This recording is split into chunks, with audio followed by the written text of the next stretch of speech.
Welcome back to the Groundless Ground podcast, the leading edge of mental health. I'm your host, Lisa Dale Miller. Remember, you can now subscribe to and download the Groundless Ground on your favorite podcast app or listen on YouTube, Spotify, and TuneIn. Cortland Dahl exemplifies a rare mix of contemplative and scientific talent. He is a longtime Buddhist practitioner, scholar, translator of Dzogchen and Mahamudra Tibetan Buddhist texts, and meditation teacher. Cort has served for many years as the main translator for Mingyur Rinpoche and is the co-founder of Tergar International. He tells us the unusual story of how he and Mingyur Rinpoche met. Over the last 7 years, Cort has completed a PhD at the University of Wisconsin Center for Healthy Minds, focused on the psychological and neural mechanisms of different families of meditation practices. In addition to his continuing work at Tergar, Cort currently serves as Chief Contemplative Officer at Healthy Minds Innovations and is the creator of the Healthy Minds Program, a well-being research and training program that integrates insights from science with a comprehensive path of contemplative training. Cort, thank you so much for agreeing to be on the Groundless Ground podcast. I am extremely excited. You're one of my Buddhist teachers, as well as somebody I admire tremendously in terms of the neuroscience research work that's being done in meditation. Maybe we would start by having you just tell us how you became interested in Buddhism in the first place. You have such an interesting path. Yeah, I'd be happy to, and it's quite a circuitous path. Well, I started meditating when I was in my late teens. I was at the University of Minnesota, which is where I did my undergrad work. It's quite interesting, actually. I remember in my freshman year, I took some class, some intro to religions class, and I picked Buddhism as the religion that I wanted to write a paper on. And I remember being at the library and getting some academic type book, and I wrote some report. And the only thing I remember is that it made no connection with me whatsoever. I didn't feel any draw to it. I didn't feel like, wow, this is fascinating. I want to learn more. I don't know if it was time or me at the time or the book or whatever it was, but for whatever reason, it didn't really hook me at that time. So that was when I was 18. Maybe a year later or so, I still at school, obviously, and I actually was starting to have a lot of anxiety.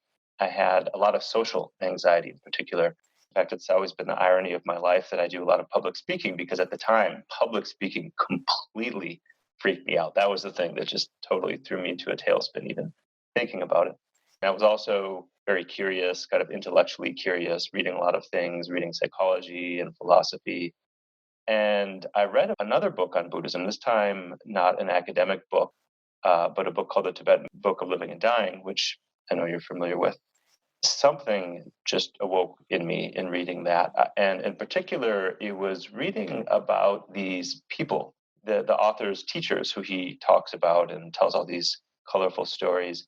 For me, that really spoke to me. And it was this idea, not only that there were these people that had seemed to really embody wisdom and compassion and just their presence leapt off the page, but also that there was a path. There was something that you could actually do. It wasn't just there were these remarkable people somewhere in the world, but they were that way because they had trained their minds. It wasn't an accident or they weren't just born that way. That completely got me hooked. And from that point on, I just was reading everything I could get my hands on. I started meditating on my own. Being the introvert that I am, that was probably 1993. I never connected with a teacher or a community or any real guidance for probably 7 years. And I was meditating like twice a day, every day, reading everything, no clue what I was doing other than just whatever I could glean from books. So the downsides to being an introvert. Those early years, I think, were a really special time for me because it was just this time of exploration, no expectations. It was nothing but my own passion and interest that got me started. So at what point in your engagement with Buddhism did you decide to become a translator of classical Tibetan Buddhist philosophical and practice texts? Based on what I just heard, I've been more blown away, actually. I feel like my whole life is a series of accidents because I never decided to be a translator, actually. I went to Naropa University. When I was an undergrad, going back to that period, I was studying psychology. So that was also my connection with science. I worked in a lab studying skill acquisition and models of intelligence. And so at the same time I was learning about meditation and practicing meditation, I also was beginning to be interested in science. Fast forward, I spent many years kind of traveling and thought I would go back into academic work, do PhD work in psychology. But then my life kind of got hijacked by meditation and Buddhism. I spent years in Asia. And then I went to Naropa University, and that was kind of a leap for me. I knew I wanted to do more education, but I also wanted to do something that was closer to my meditation practice. I went there, and I'm mentioning that because there was in the program I did, it was a master's in Buddhist studies, and you could choose between this. I can't remember what it was called. It was like the contemplative religions track or the language track. The languages were either Tibetan or Sanskrit, and I thought, well, I don't know, Tibetan sounds kind of cool. I had like no, I'm not a language person. I totally flunked out of Spanish like in high school. I mean, I was like not a natural linguist by any stretch of the imagination. It was just, oh, that's kind of cool. Why don't I do that? So I studied Tibetan, didn't learn to speak there, but learned some basics of grammar while I was in that program. Then I went back to Asia and thought I would do PhD work again, but this time in religious studies. So I had finished my master's. If you're going to do PhD work in religious studies, you pretty much have to learn a few different languages. Usually it's two or three, actually.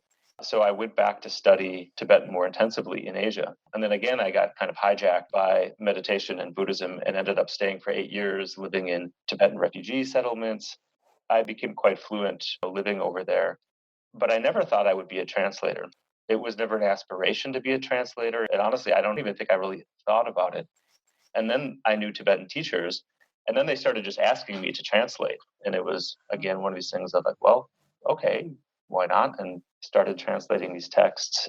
People I know who've done this, they end up being with the Galupa teachers. It's so interesting that you somehow ended up with Dzogchen and Longchenpa. I'd love to know how that happened. That was actually one of the main motivations for me to learn Tibetan. Is one of my real heart teachers who I met when he was quite old is a teacher who has passed away a few years ago named Chacho Rinpoche. He was one of the great Dzogchen teachers, very reclusive, and I think something like more than 40 years in retreat in the mountains. I mean, really amazing meditation master. But he didn't speak any English. Nobody around him spoke any English. There was no real scene around him. But I made this connection with him and was quite fortunate to see him at a time when he was not seeing a lot of people. But it was pretty clear that if I wanted to practice under his guidance, I needed to learn Tibetan. So he gave me some transmissions to start doing some practices.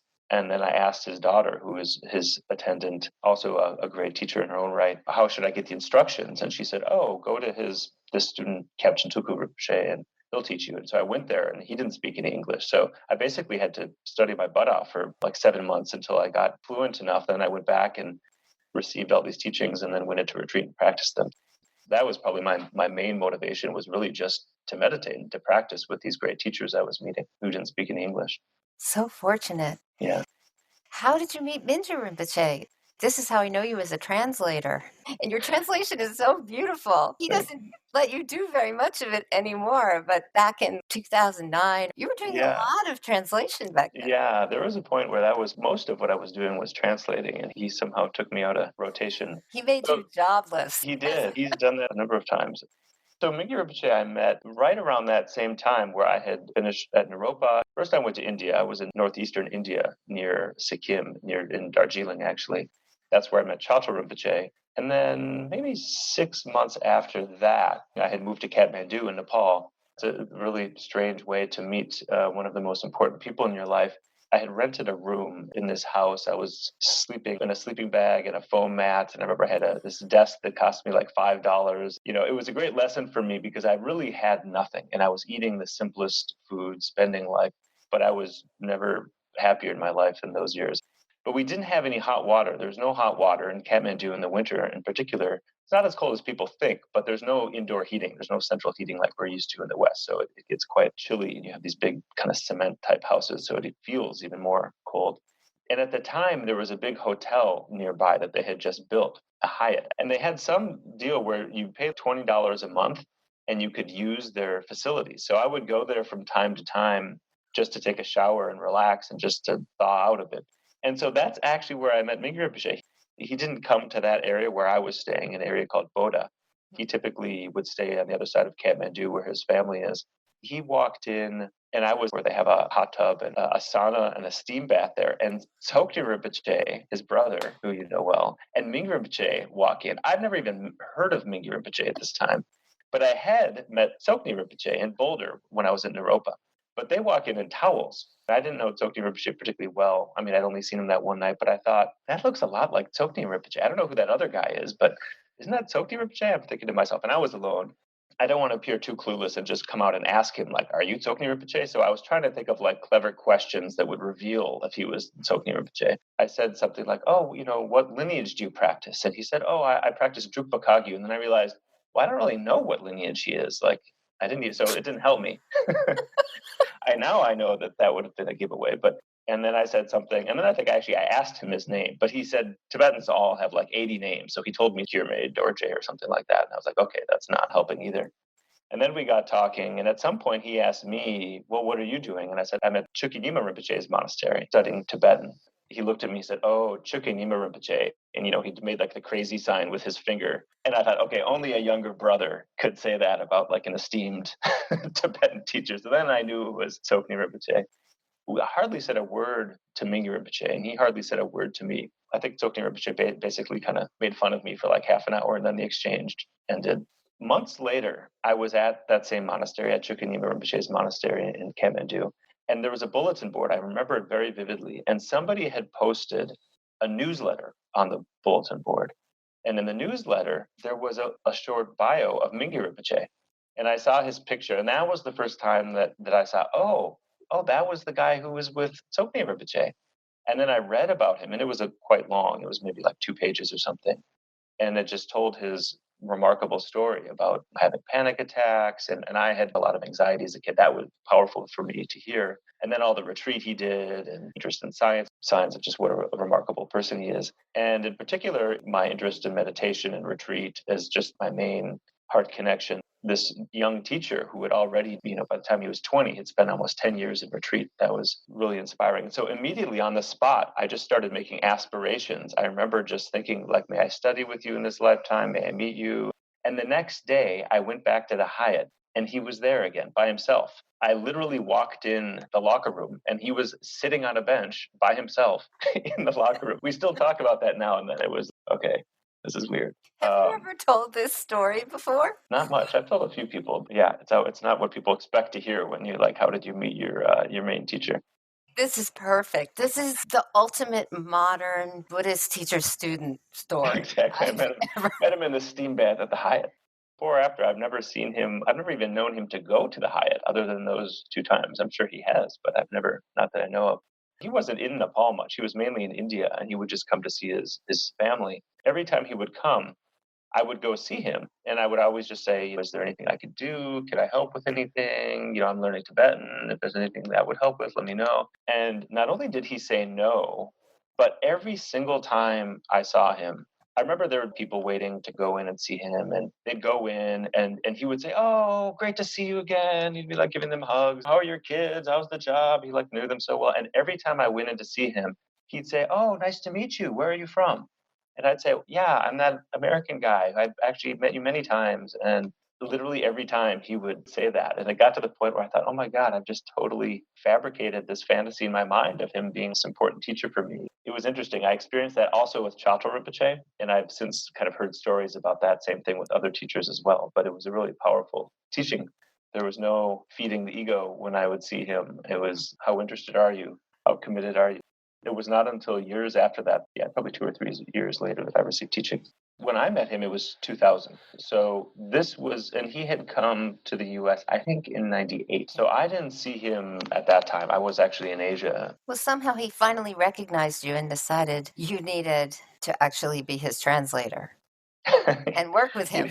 He decided, this guy needs help. I don't know. I should stop messing with him and teach him how to meditate. Did you find much difference between the practice path of Dzogchen and your first teacher and the Mahamudra path? With Chalto Rinpoche, I never received Dzogchen teachings. I really wish I had. I did this very, very long Lindro practice, the foundational practices.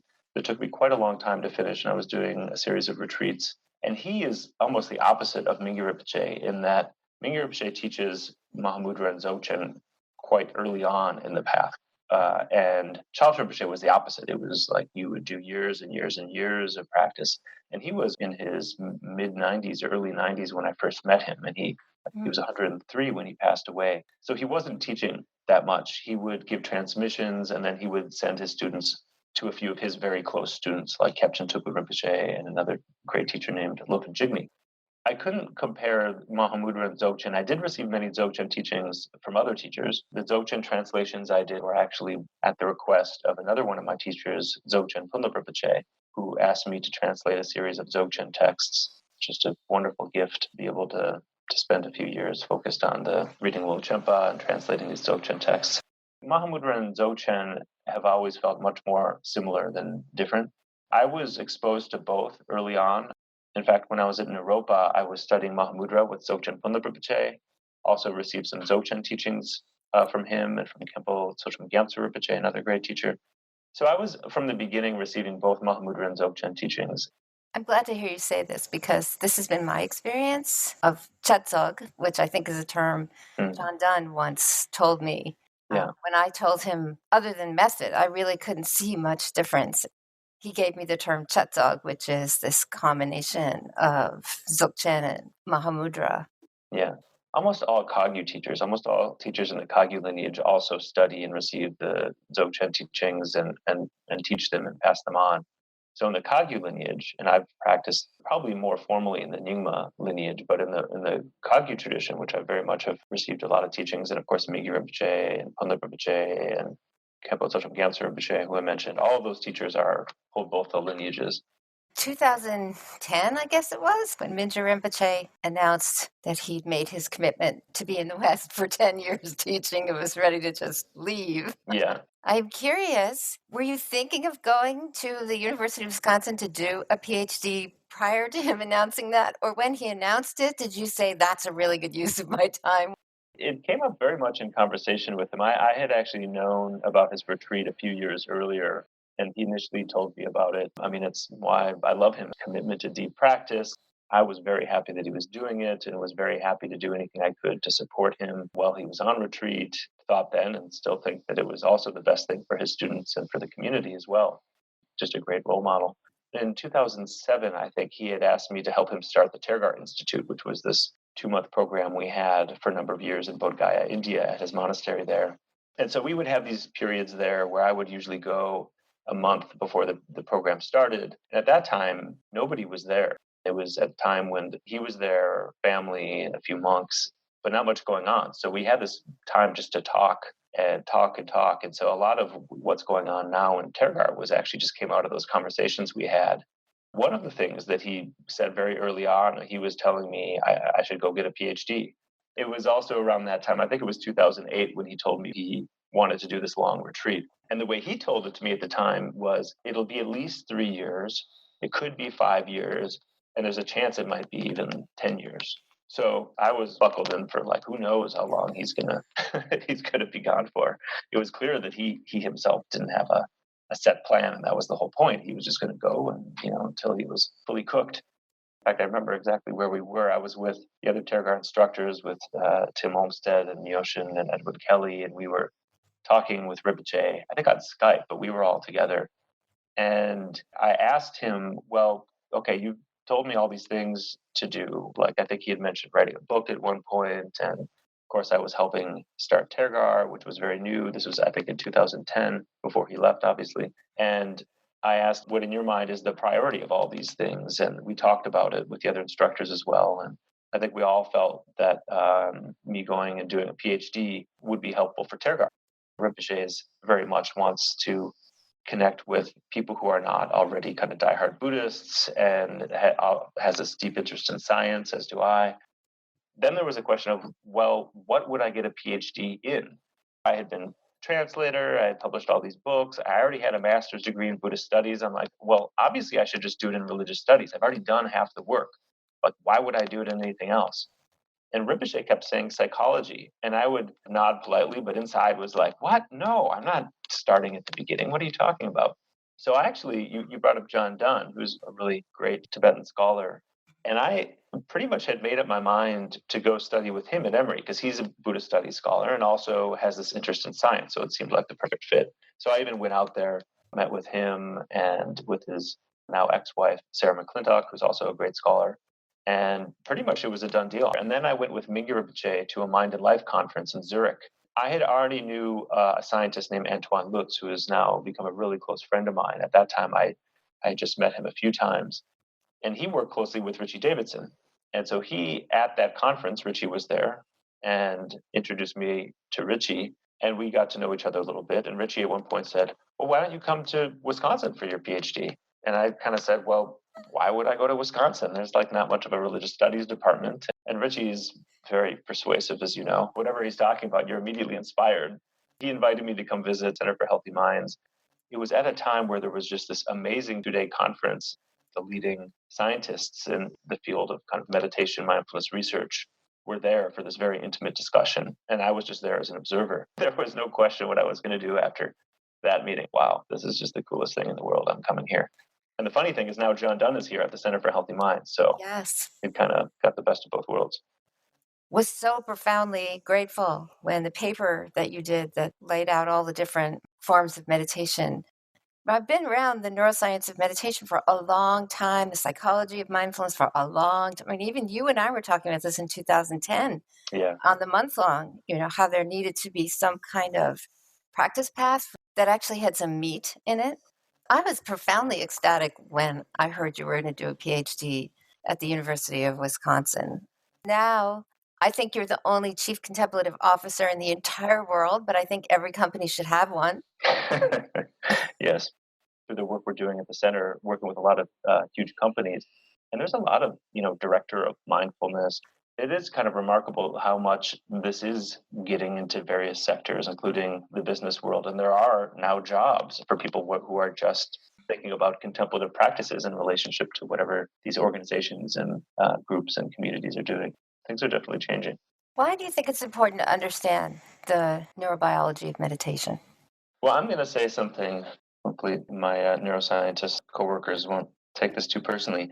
I think the research is important, not necessarily strictly on neurobiology. I think what's helpful is that even in the contemplative traditions, what we have is centuries and centuries of refinement of contemplative practices that has basically taken place at that kind of like the individual level, and teachers and students and communities have refined them and passed them on.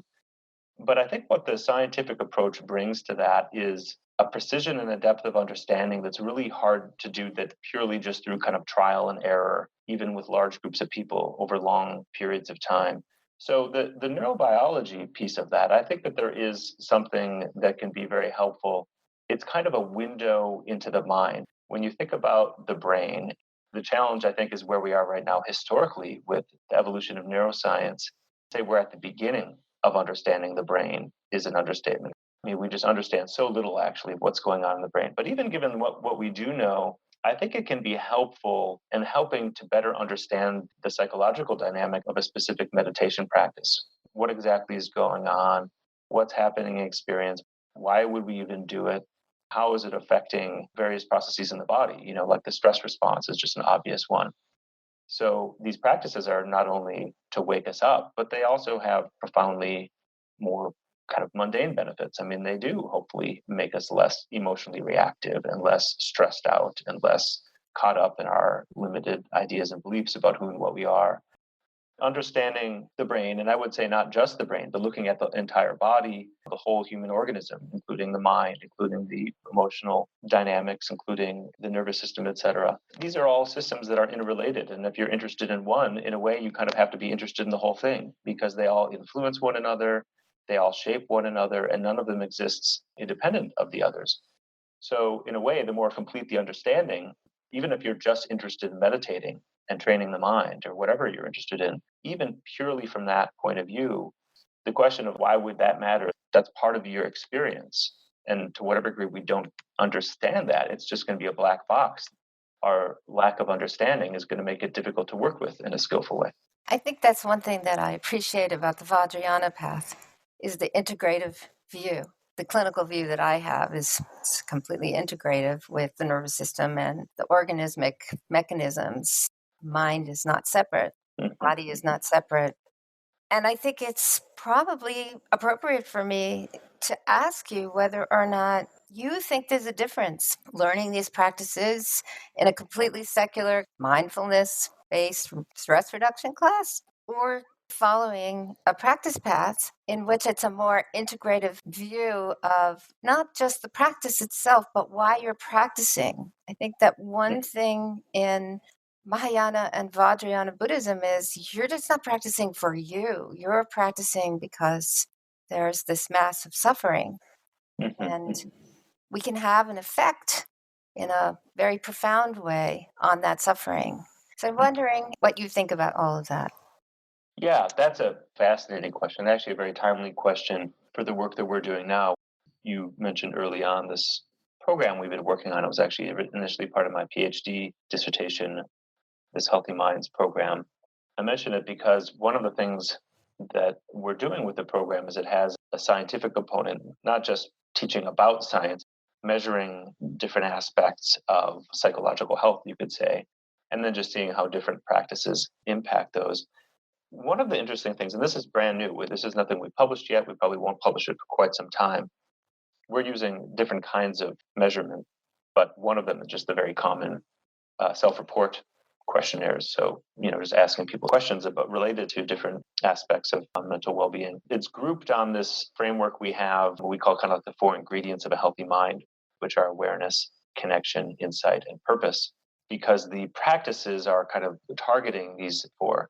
And some of them have not really been studied. So insight, for example, has not really been studied very much. So we've been developing a program that we can both teach people to do it, but also measure it. So there's a big blind spot in scientific literature around this whole area, which in contemplative traditions is vitally important, maybe arguably the most important piece. We just created this draft measure that gets at these 4 qualities, one of which being is insight. And we've been validating the measure. So we're just at the early stages of this. And it's been fascinating to do. One of the first things we saw is that some of the other areas, like those related to interpersonal connections, for example, or meaning and purpose in life, and even the awareness module, which relates to things like mindfulness and attention and so forth, there are these very clear relationships with other well-being related measures. But with the insight one, it was not so strong. And we thought there were certain groups of questions within that were very clearly related to physical health and psychological health. But there were other questions, and in particular questions related to self-inquiry that were not related to these things. So we kind of stepped back and thought, that's interesting. What's going on there? And it relates to your question because Palin Kasabir is a really brilliant scientist who works at the center and was spearheading this effort. She asked me about that. She said, well, do you think we should just drop these self-inquiry questions? And I said, well, no, I think that's actually a vital part of the practice. And then she said, well, what do you think is going on then? I said, you know what? I bet you anything that there is some kind of interaction going on with purpose, with the questions, with a sense of a path and a sense of purpose in life. And that if you have strong self-inquiry skills, and if it's related and you also have a strong sense of purpose and personal values, I bet they're much more strongly correlated with these well-being measures. But if you don't have a strong purpose and you're questioning yourself or questioning your experience, then it might actually have a more negative impact. And that's exactly what we found. This is a very roundabout way of answering your question, but I think that the view you bring to the practice, and this is a scientific question we're very interested in, but my hunch is that it's as important and probably, I would say, more important than the techniques. And what that view is, what that perspective is, and what the motivation you bring to the practice is, I think has a profound impact. I don't think it's a matter of MBSR versus other approaches that have a clear path. I think so much probably depends on the teacher and how they're teaching it, because I know some MBSR teachers who very much bring in a lot of these elements and others, presumably where that might not be the case. Mm-hmm. But I would say that sense of perspective is, I think, vitally important. And we're building this Healthy Minds program so we can actually study things like that. We can actually see what happens when somebody gets a healthy dose of the view, meaning things that are going to shift their perspective. But maybe they're not meditating. Maybe they're not sitting down and on the cushion and doing a lot of practice. and other people who might be doing a lot of meditation, but not with a lot of instruction on the view, just like watching the breath and things like that, but without these things that might get you to question why you're doing things or your motivation and so forth. So these are all scientific questions that I think are quite open at this point, but ones that we're very interested in at the center. But I really like this. I've been bored with the discussion around meditation practices versus Buddhism, and they're not the same.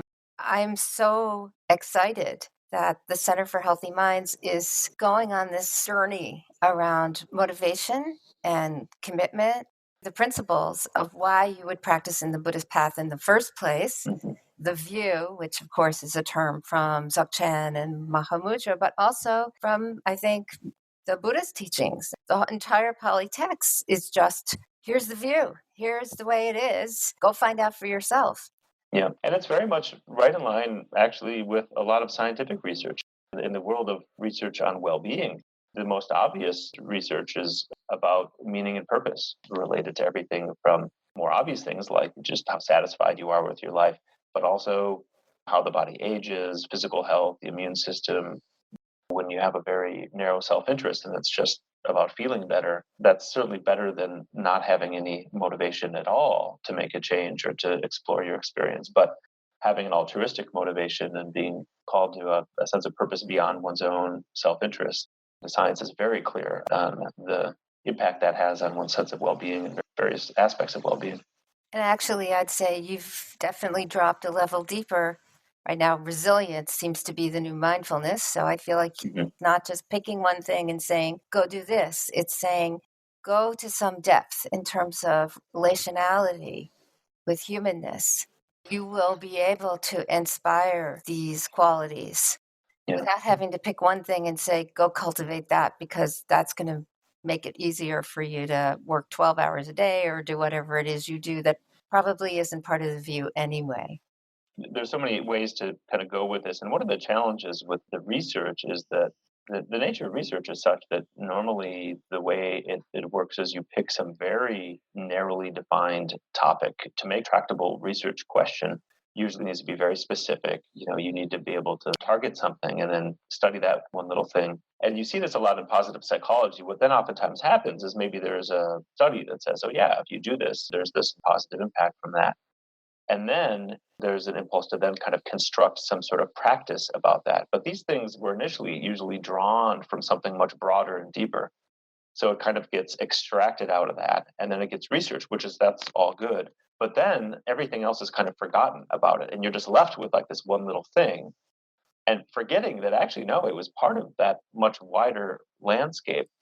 And so, in the world of positive psychology, you have all these things like, well, just keep a gratitude journal or list your strengths every day. And yeah, that's better than if you didn't do that at all.